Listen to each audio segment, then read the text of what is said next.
बबे सुक्तियाव नुफेरा सुक्ति खालामखांनायनि उनाव मानसिया जेलाव थायो बबे सुक्तियाव नुफेराखै बबे दुनियाव बबे सुक्तियाव नुफेरा सुक्ति खालामनायनि उनाव मानसिया जेलाव थायो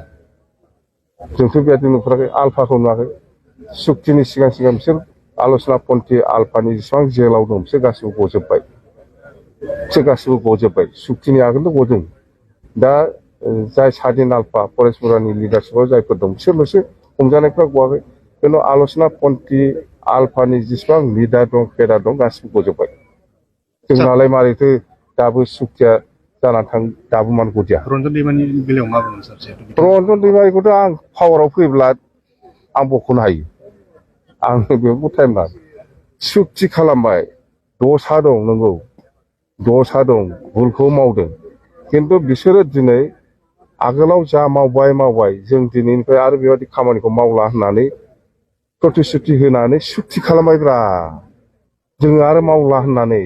बेवहाय बिस्रा रेहाय मोननांगौब्रा मोनो नोंना एप्रसिंआनो गैयाबा बोरै जानो नोंना एप्रसिंआनो गैया नों सोरखौबा दाय होबा बोरै जानो सुक्तिखारिफ्रा एप्रच खालामनांगोन जोङो नंगौ जोङो ओरै भुल मावदों आगोलाव ओरै खालामदों खिन्थु जों दिनैनिफ्राय बेबायदि मावला होननानै प्रतिश्रुति होनानै सुक्ति खालामबाय बिनि उनाव मा थाखो आंहाबोथ' भुल दंमोन आंबोथ' बेबायदि खामानि मावला होननानै सुक्ति खालामदों बिनि थाखायथ' जेलनिफ्राय आंबो गदों केसाबो जोबदों दिनै आलफा आल'सना पन्थी आलफानि लिडारफ्रा जों आगोलाव जा मावबाय आरोबाव जों गोदानै बेबायदि मावफिनला जोङो सान्थि थानो लुबैयो होननानै बिथांमोनाबो सुक्ति खालामबाय बिनि थाखायनो जेलनिफ्राय गजोब्बाय आथिखालाव सरकाराव थानाय दैदेनगिरिफोरा बिथांनि सिगाङाव माबाफोर गिनाय